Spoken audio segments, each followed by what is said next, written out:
This video is about comparing 3 incredibly funky boutique hotels in Singapore. Singapore is a modern city, but it has a rich colonial history, and it's such an ethnic melting pot. There are quite a few historical buildings turned hotels, such as the luxurious Fullerton Hotel, which used to be a post office, but starting at the price tag of 600 Singapore dollars, it's out of my price range.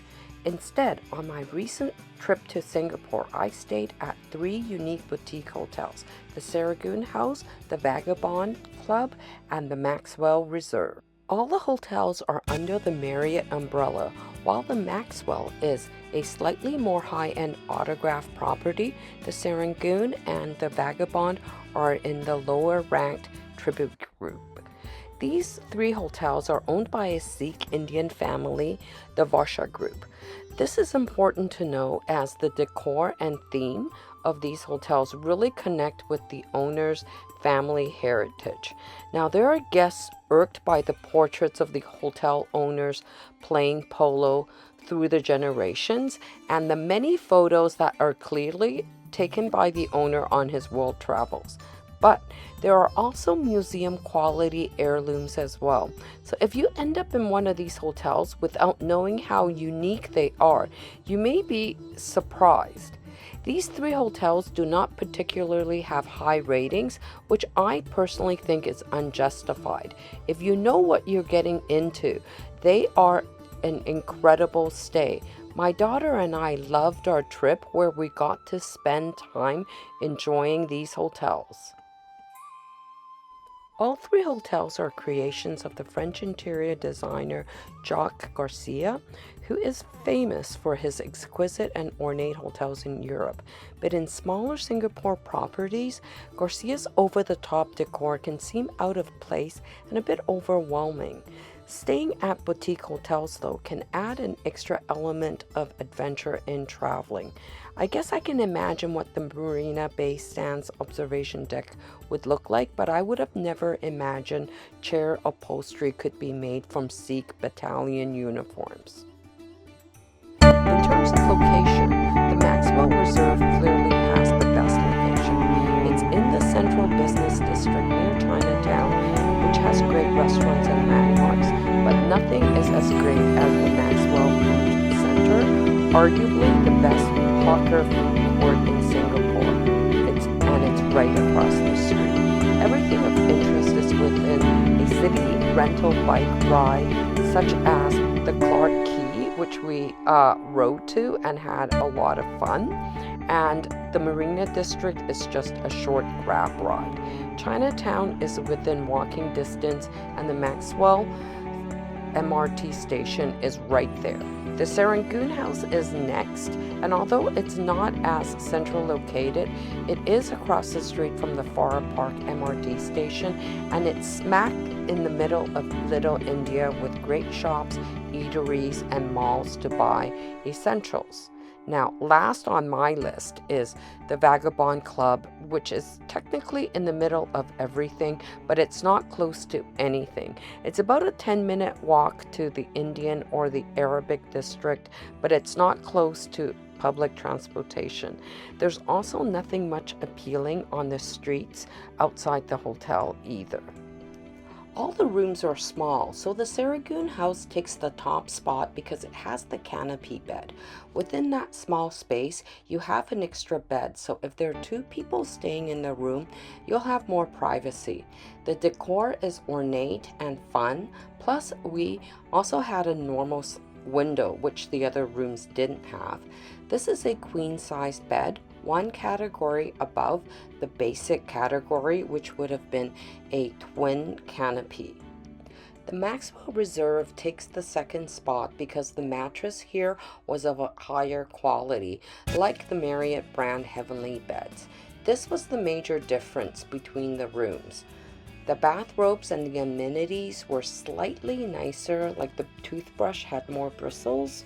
Again, we had a 1 category upgrade, which gave us slightly more walking space in the room.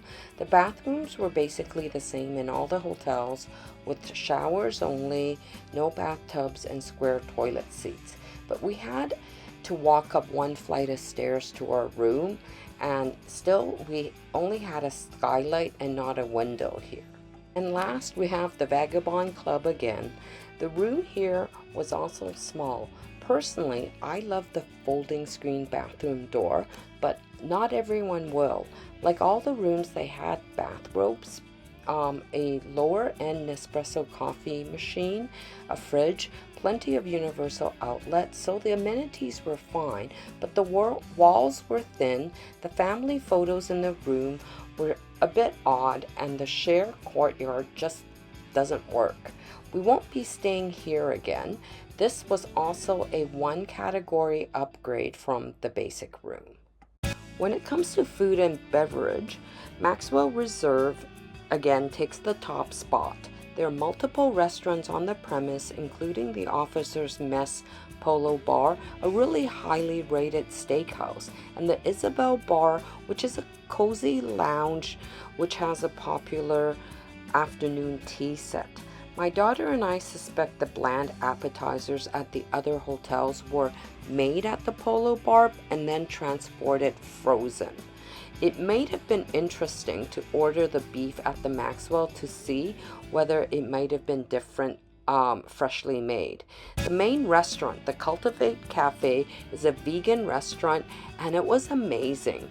The salad with squash, olives, and fresh berries had so many textures and was so flavorful.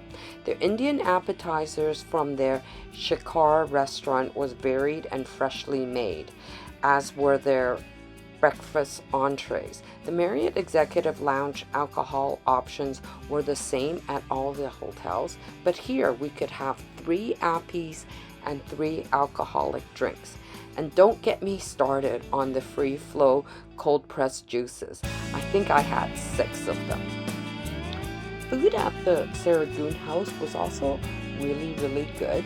The Indian appetizers, especially the artistic samosas, were amazing. Their niche is elevated Indian street food. They offer an all-you-can-eat appetizer deal on Thursdays, but I think it's priced a bit too high. The Dola masala for breakfast was absolutely delicious as well. And coming in last place again is the Vagabond Club. Not that anything was bad about this place at all, but this is just in comparison to the other 2 hotels. The food here was really deep fried, and I saw the regular menu, which was also Indian food, and it didn't look that appetizing. The free drinks for Marriott Elites were always nice. We opted for traditional breakfast items, and they were all well executed, but nothing extraordinary. Next, in comparing their facilities, the Maxwell Reserve again takes the top spot because this was the only hotel that had a pool and a gym with multiple restaurant options. So clearly this had the best facilities. The pool, while small, was very enjoyable, and there was sun decks if people wanted to sort of lounge around. The gym was very well equipped. The shower and changing facilities looked really nice as well. The next spot I'm going to give to the Vagabond Club. If we stayed between Thursday and Sunday where the jazz band was playing, I think it would have been really great. Unfortunately, on the night of our stay, there was nothing. Still, I put the Vagabond ahead of the Serangoon because of the layout of the hotel. When you walk into the hotel, the gorgeous whiskey bar and the restaurant are right there in clear view. The elevator art installation is also funky. You walk in and you are stunned by the opulence. The Serangoon House finishes up last because the tiny lobby is smaller than my mom's living room, and the restaurant is in the basement, so there's no wow factors and there's no extra leisure facilities. When it comes to decor and theming, a lot of it is personal preference, but we love the Maxwell Reserve. It had that classic Garcia grandeur, but it also felt like a small museum with displays of historical business contracts. There's the vintage Louis Vuitton trunks that shows how durable the luggage maker is. And they also had history about the Sikh military contributions in British history. The decor at the Vagabond Club is pretty awesome. The front desk is a gold rhinoceros. Need I say more? The artwork is fun and whimsical, and yes, that painting just winked at you. You walk in and you are stunned by the opulence. Serangoon House takes up the last spot. The hand-painted wallpaper is exquisite, and the theme clearly matches being in Little India. But I guess the problem is it's such a small hotel, there just wasn't a lot of room for a lot of art. Okay, it may come as a surprise, but our overall favorite is actually the Serangoon House. And the reason is because it provides the best value. I paid 165 Singapore dollars a night, which is really hard to find in this expensive city. So I can easily see myself staying here again because there are just not a lot of good choices in this price range. And as much as we love the Maxwell Reserve, the cash price point is close to 400 Singapore dollars a night. I managed to get a Marriott Point Saver deal close to 30,000 points, which made it really affordable. But you know, I'd still may want to try different hotels at that range. And the Vagabond, we won't be back simply because of location, location, location. And it's priced about $50 more than Serangoon, with really nothing much more to offer. If you like unique places to stay, you'll have fun in any of these properties. If you are Marriott Elite, these are great deals, provided that you come in managing your expectations that there are quirks to staying in boutique hotels. I hope you enjoyed my video comparing 3 unique hotels in Singapore. Please press like if you like this type of content. This channel will cover hotels, food, and fun things to do in Japan and around the world. Please subscribe if you like this type of content.